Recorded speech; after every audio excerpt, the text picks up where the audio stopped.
দেখো, আজকে যেহেতু পৌষ সংক্রান্তি, অনেকের বাড়ি পিঠেপুলি কালকে হয়ে গেছে, আজকেও হবে অনেক বন্ধুর বাড়ি।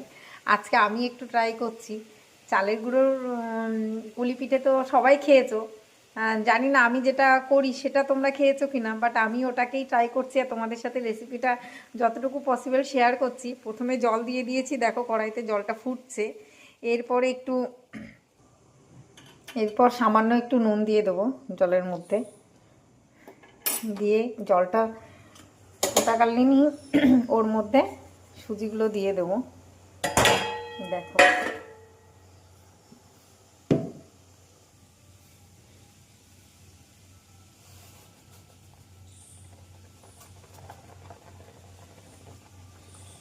দেখো সুজিটা ঢেলে দিয়েছি।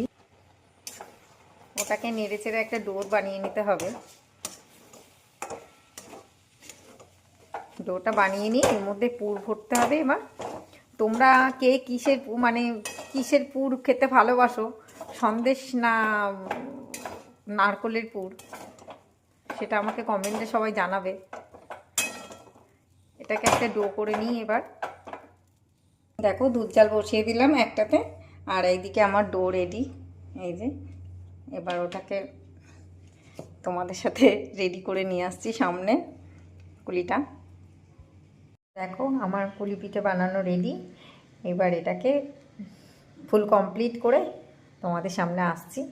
এই সন্দেশ দিয়ে করা ফুল কমপ্লিট করে তোমাদের সামনে আসছি। দেখো, গুড়টা দিয়ে দিলাম।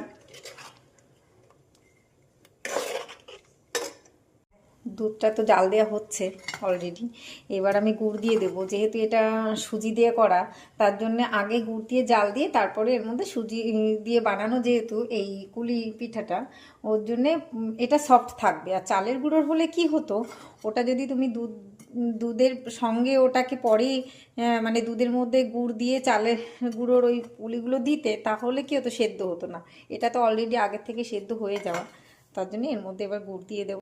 দেখো, আমাদের পুলিপিঠা রেডি হয়ে গেছে। দেখো কেমন হয়েছে দেখতে, জানাবে কিন্তু। দেখো কেমন হয়েছে বলবে।